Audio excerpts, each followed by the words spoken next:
A mensagem de hoje é: não pare. Você precisa continuar. Para isso eu queria compartilhar de um texto que se encontra lá em Marcos, no capítulo 10, o verso de número 46 e até o verso de número 52, que diz assim: E depois foram para Jericó, e saindo ele de Jericó com seus discípulos, uma grande multidão, Bartimeu, o cego filho de Timeu, estava sentado junto ao caminho mendigando. E ouvindo que era Jesus de Nazaré, começou a clamar e a dizer: Jesus, filho de Davi, tem misericórdia de mim.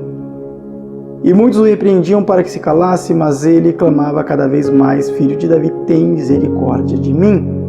E Jesus, parando, disse-lhe que o chamassem, e chamaram o cego, dizendo-lhe: Tem bom ânimo, levanta-te, que ele te chama. E ele, lançando de si sua capa,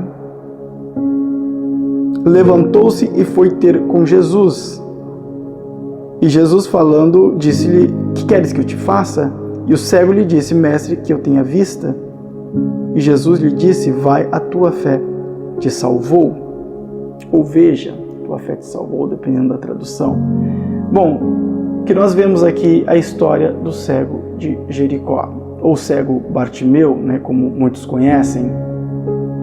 O texto diz que Jesus estava saindo de Jericó, aqui em Marcos, no capítulo de número 10, e o versículo de número 46. Mas lá em Lucas, diz que ele estava entrando em Jericó. Na verdade, existia na época duas Jericós. A Jericó antiga, que era ruínas, e a Jericó nova, que era uma cidade muito bonita na época e tudo mais. Então Jesus estava saindo de uma Jericó e entrando na outra Jericó. Então por isso Lucas diz que ele estava entrando e Marcos diz que ele estava saindo. Mas isso é um mero detalhe que para o nosso entendimento espiritual aqui não vai fazer diferença no momento. Mas entenda que o cego estava mendigando. No verso de número 46 eu tenho a primeira informação. Ele estava assentado à beira do caminho, mendigando. Em nossas vidas, isso não é algo incomum. Porque quando nós passamos por dificuldades, por problemas, a probabilidade é que nós estejamos estagnados, parados. E a mensagem de hoje é: não pare. O cego estava à beira do caminho. Quem está à beira do caminho não está no caminho. E ainda o texto diz que ele estava sentado, ou seja, ele estava parado. Muitas das vezes nós paramos em nossa caminhada, em nosso trajeto, em nossa vida, por conta de algum acontecimento, por conta de um problema, por conta de algo que não aconteceu, que gostaríamos que acontecesse, enfim. Isso ocorreu com este cego. O fato dele ter se tornado cego, a Bíblia não diz que ele se tornou cego ou que ele nasceu cego, mas este fato, que era comum na sua vida, fez com que ele estivesse assentado à beira do caminho. E o que está acontecendo com o cego, este momento, na vida dele era comum, porque os cegos nos tempos bíblicos, eles ficavam sentados à beira do caminho esperando pessoas passarem por aquele trajeto para que eles viessem pedir esmolas, para que eles viessem mendigar. Então essa era a sua vida. O cego estava parado à beira do caminho. Ele não estava no caminho, ele não estava caminhando, ele estava assentado à beira do caminho. É o que ocorre conosco muitas das vezes. Nós, muitas das vezes, paramos por conta de coisas que nos entristeceram, coisas que não gostaríamos que tivesse acontecido, mas aconteceram, e isso nos joga para a beira do caminho. Nós paramos com os nossos sonhos, paramos com os nossos projetos, as nossas ações, elas tendem a diminuir cada vez mais, ao ponto de fazer com que nós estejamos estagnados. Então nós paramos de acreditar, paramos de sonhar, paramos de prospectar, paramos de procurar alcançar coisas, porque algo fez com que nós estivéssemos assentado à beira do caminho. É assim que acontece, é assim que ocorre em nossas vidas. Mas o texto não para, e o texto me dá uma outra informação agora no verso de número 47, que diz que ele, ouvindo falar que Jesus estava passando, ele então começa a clamar. E ele, ouvindo que era Jesus de Nazaré, começou a clamar e a dizer: Jesus, filho de Davi, tem misericórdia de mim. E o que eu vejo no verso de número 47 é um reconhecimento.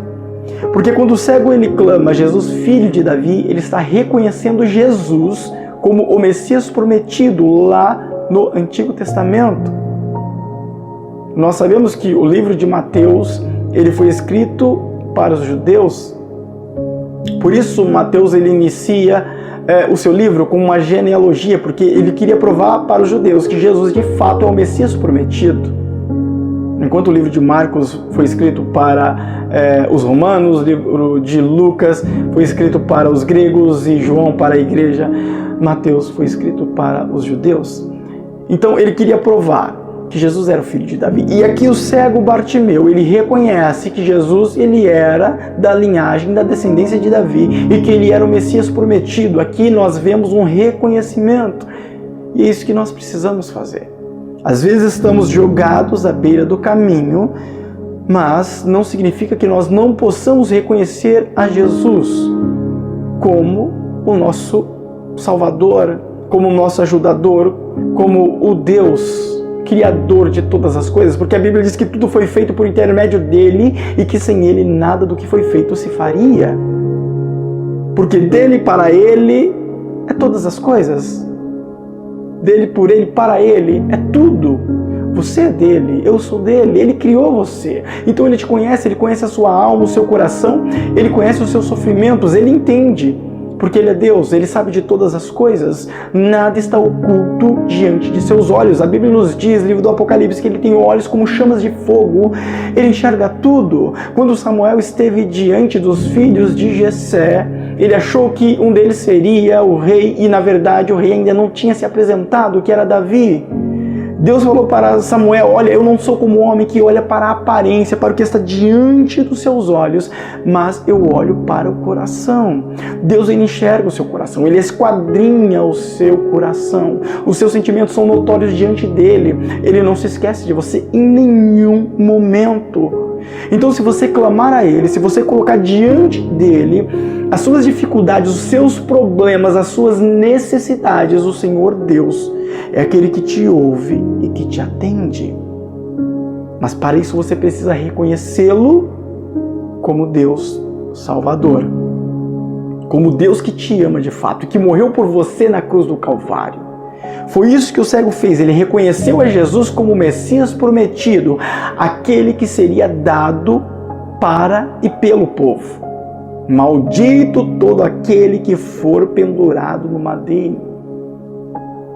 Como cordeiro mudo foi levado ao matadouro. São profecias do Antigo Testamento que apontam para Jesus Cristo, e o cego Bartimeu reconheceu Jesus como Messias.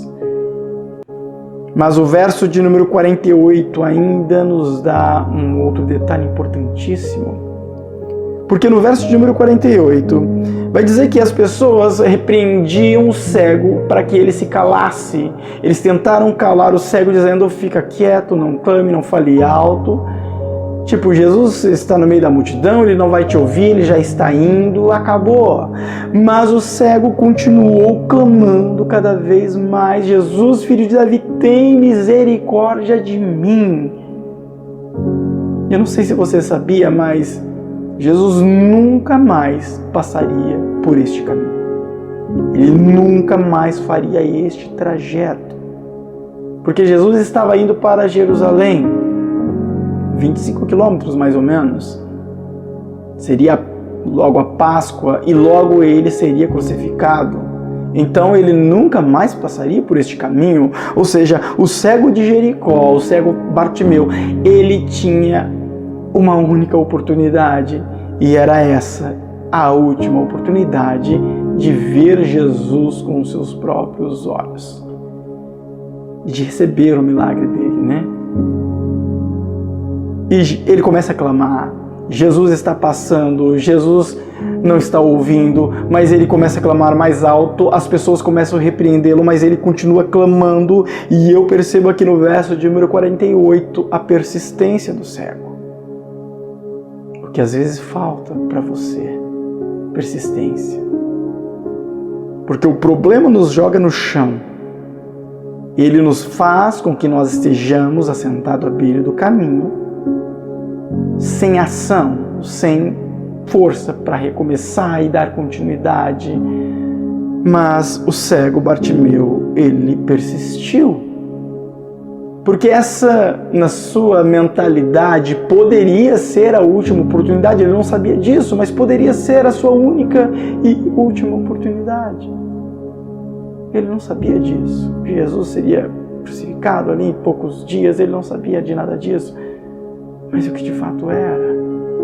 E para você talvez essa seja também a última oportunidade.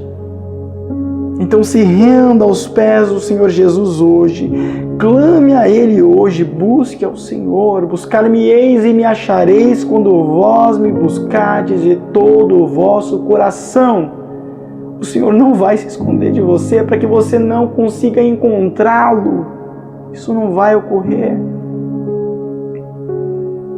Quando eu brinco de esconde-esconde com os meus filhos, e porque eles são pequenos, então eu me escondo em lugares em que eles vão conseguir me encontrar. Porque se eu me esconder em lugares difíceis, eles não vão me encontrar. Mas eu sei da capacidade deles, por serem crianças, e eu sei que eu preciso me esconder em um lugar em que uma parte do meu corpo fique à mostra, ou que seja de fácil acesso para eles, para que eles de fato me encontrem. Com Deus não é diferente. Deus não vai se esconder de você, pelo menos não totalmente, porque às vezes há momentos que Deus se cala e parece que nós clamamos e parece que Deus não responde. Nós procuramos Deus e parece que não encontramos, mas Deus não está escondido de modo que você não o encontre. A Bíblia nos diz: os seus ouvidos não estão tampados para que Ele não te ouça, e as suas mãos não estão encolhidas para que Ele não te atenda. O Senhor Deus não se esconde de você. Você pode encontrá-lo, mas busque o Senhor de todo o coração e reconheça que Ele é o teu Salvador e que Ele pode fazer algo na sua vida. Hoje, Ele pode fazer algo na sua vida. Verso de número 48 fala da persistência do cego de Jericó. Mas o verso de número 49, Jesus ouve, Ele chama o cego e diz: vem, traz lá aquele homem. E eles pegam o cego e levam até Jesus. E o verso de número 50 diz que quando chamam o cego, ele deixa a sua capa e vai para Jesus.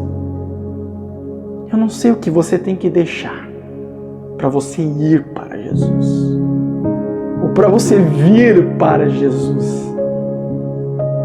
Mas tem coisas que talvez precisam ser deixadas para trás. Segundo alguns comentaristas, a Bíblia não diz, mas compreende-se que a capa para o cego era de grande valia, porque Roma, como era um governo bem organizado, eles concediam a capa para cegos como se fosse uma autorização para que eles pedissem esmolas. E segundo esses mesmos comentaristas, na capa tinha uma inscrição em hebraico, talvez aramaico, que dizia que eles eram miseráveis e que eles tinham permissão de pedir esmolas. A capa seria então, dentro deste contexto, uma autorização, uma permissão, algo que o valide, ou que o validava como cego, como miserável e necessitado de esmolas. E quando o cego ouve Jesus, a primeira coisa que ele faz, ele abandona a capa. Tipo, eu não vou precisar mais disso.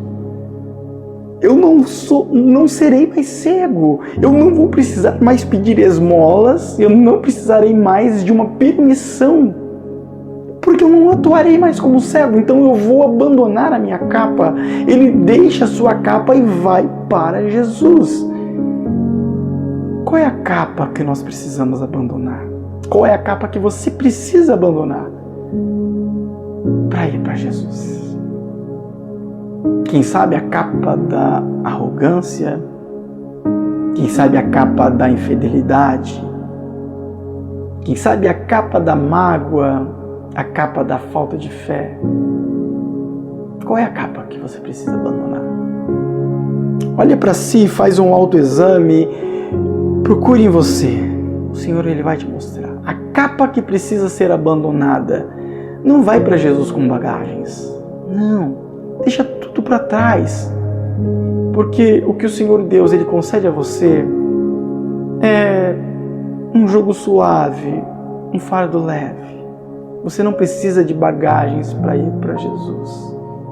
Mas se você chegar até Jesus com bagagens, com coisas que às vezes é difícil de se livrar, Ele é aquele que te alivia delas também. Ele vai tirar todas as bagagens necessárias para você seguir a Ele, porque você não vai precisar disso. Aliás, o mundo precisa dessas bagagens, então deixa no mundo. Siga Cristo com aquilo que Cristo colocar sobre você, que é a sua cruz. Ele diz: aquele que quer vir após mim, tome a sua cruz de cada dia e siga-me.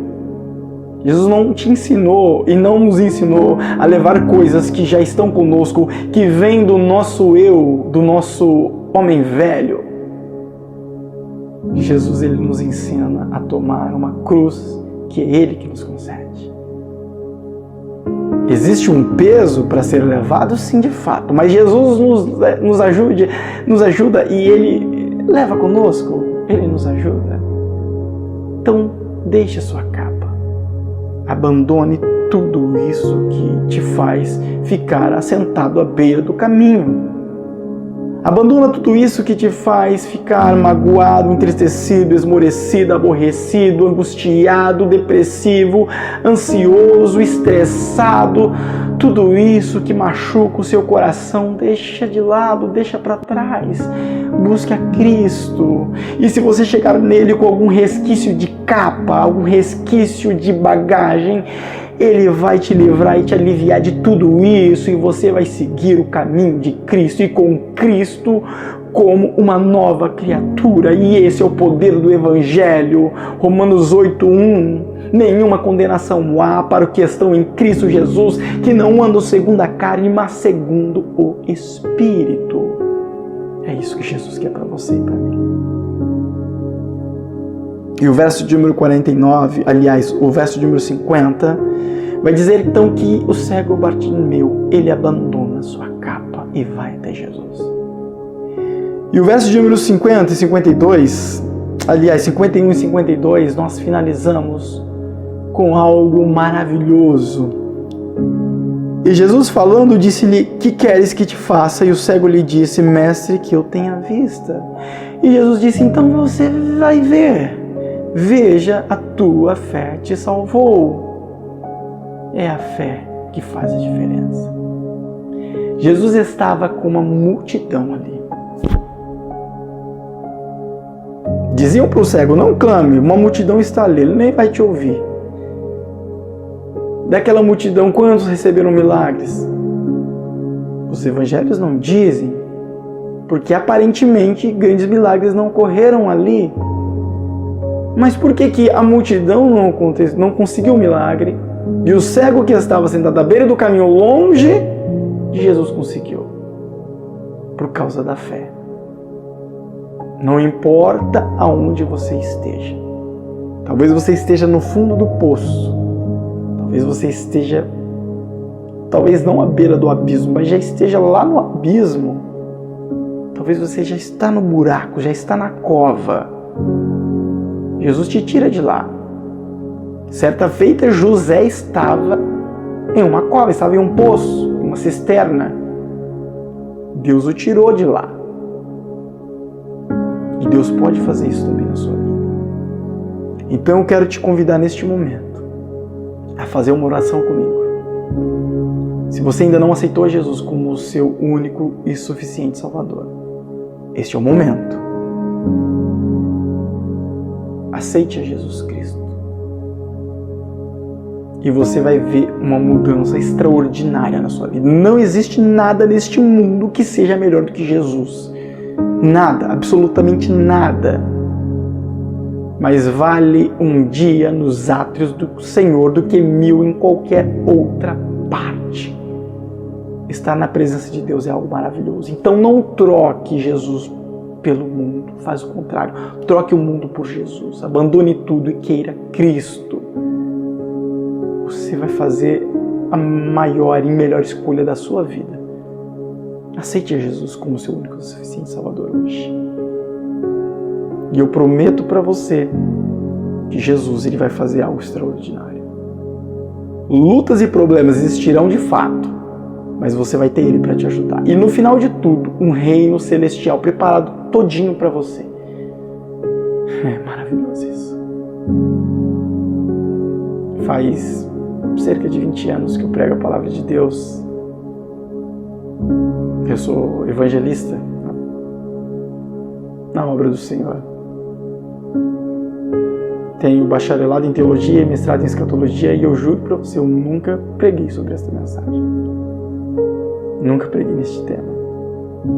Um tema conhecidíssimo, já foi pregado por muitos, já ouvi muitas pregações desse tema. Mas eu particularmente nunca tinha pregado. Em 20 anos, nunca. Por quê? Não sei. Talvez porque tem a hora e o momento certo de Deus e acho que essa foi a hora e o momento certo. E Jesus fez isso, eu sei que por você, para você, ouvir essa mensagem, crer nela e sair da cova e alcançar a graça de Cristo. Se agarre na graça. Feche seus olhos. Senhor Jesus, obrigado por tudo. E perdoa-nos de todos os nossos pecados. Essa pessoa, Deus, que nesse momento ouviu esta mensagem, clama ao Senhor, acreditando no poder da Tua palavra, acreditando, ó Deus, que o Senhor pode mudar a sua vida.